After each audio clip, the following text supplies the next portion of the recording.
안녕하세요. 창조의 빛, 다빗입니다. 여러분, 세계관 설정 잘들 하고 계신가요? 여유가 없다면 가끔 이렇게 남이 하는 걸 보는 것도 괜찮죠.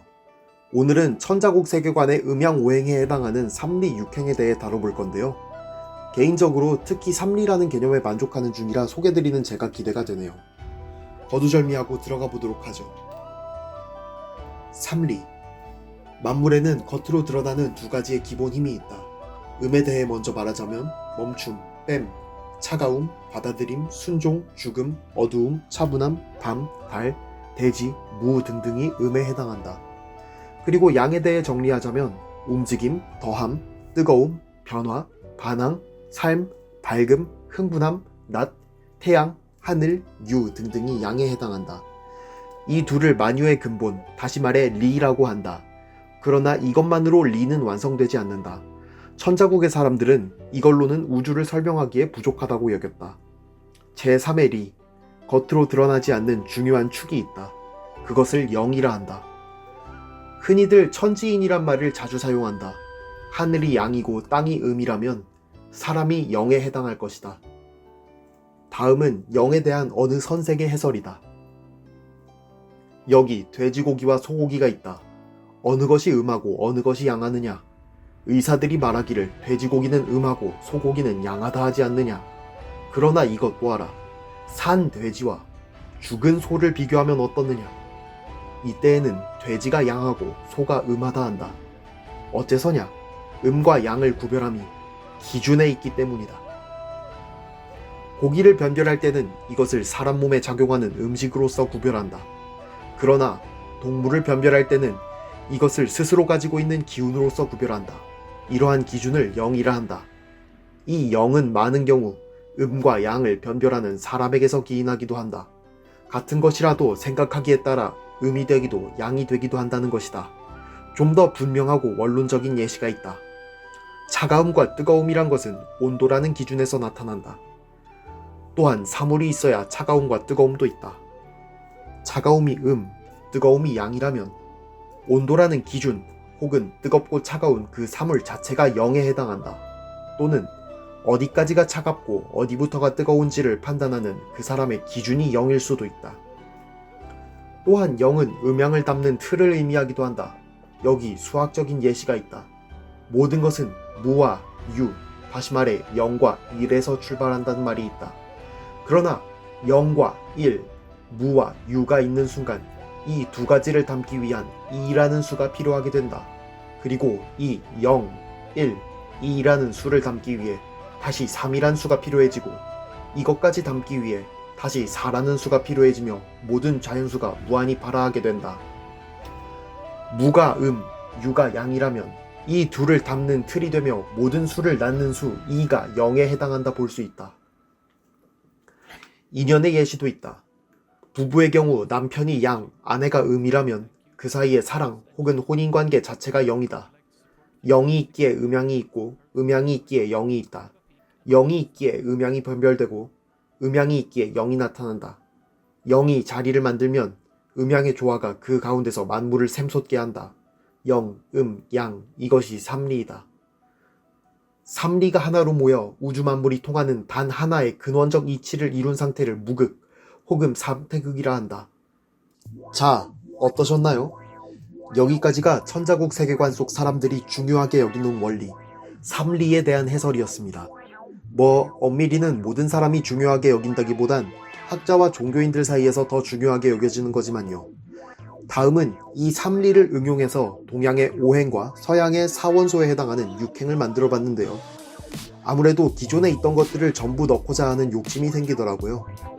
바람을 가진 서양의 사원소는 아무래도 개별적인 원소의 성질이 대단히 깔끔하고 근원적 성질인 느낌이라면 쇠를 포함하는 오행의 대표 사물 수, 금, 화, 목, 토는 사물 간의 상호작용에 대한 설명이 아주 매끄럽달까요. 무엇보다 오행의 상호작용을 유지하면서도 사원소의 바람을 놓치고 싶지 않더라고요. 자, 가보죠. 행의 구성. 각 행은 영, 양이 어느 순서로 많이 있느냐 혹은 어느 순서로 강하느냐에 따라서 나뉘게 되는데요. 나무는 양음영 순서, 불은 양영음 순서, 흙은 영음양 순서, 쇠는 음양영 순서, 물은 음영양 순서, 바람은 영양음 순서로 이루어집니다. 잘 보시면 위에 나무, 불, 바람 삼행은 양이 더 우세하고 아래에 흙, 쇠, 물 삼행은 음이 더 우세합니다.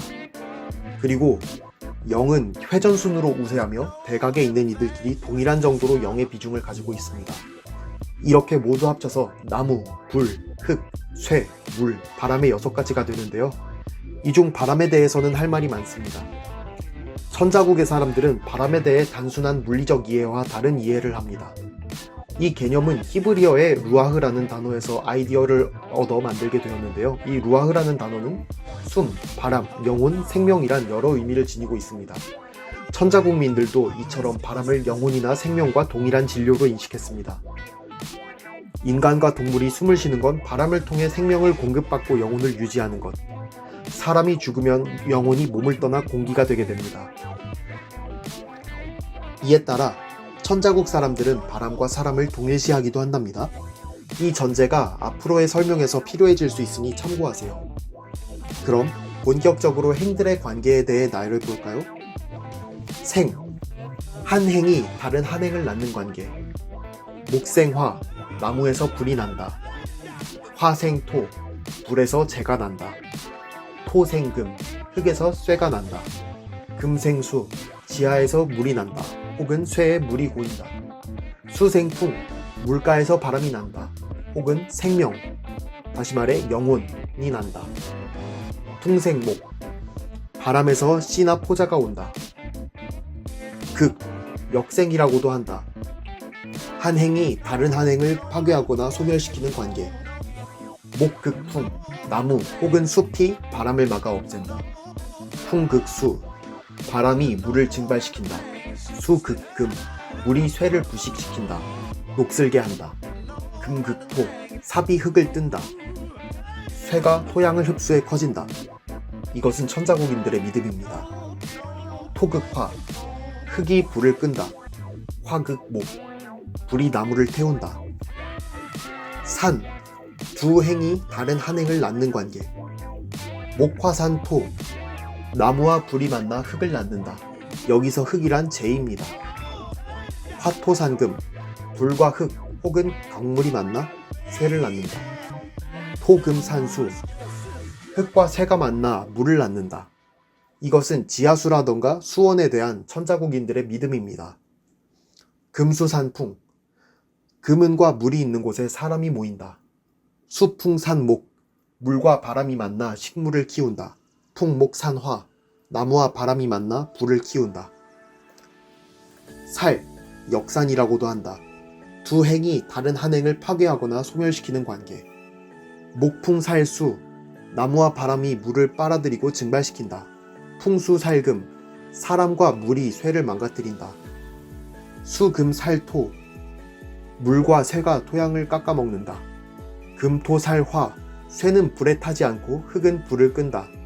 토화살목, 좋지 않은 흙과 불이 나무를 죽인다. 화목살풍, 산불이 바람을 잡아먹고 커진다. 충, 서로를 파괴하거나 상충되는 관계. 목충금, 쇠가 나무를 자른다.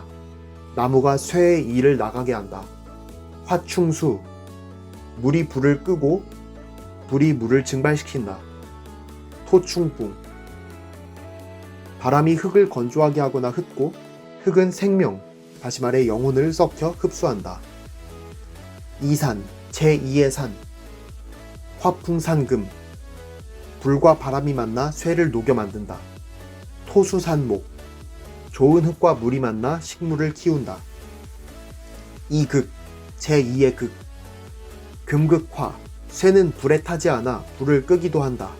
금극풍, 쇠는 바람에 날리지 않고 바람을 막는다.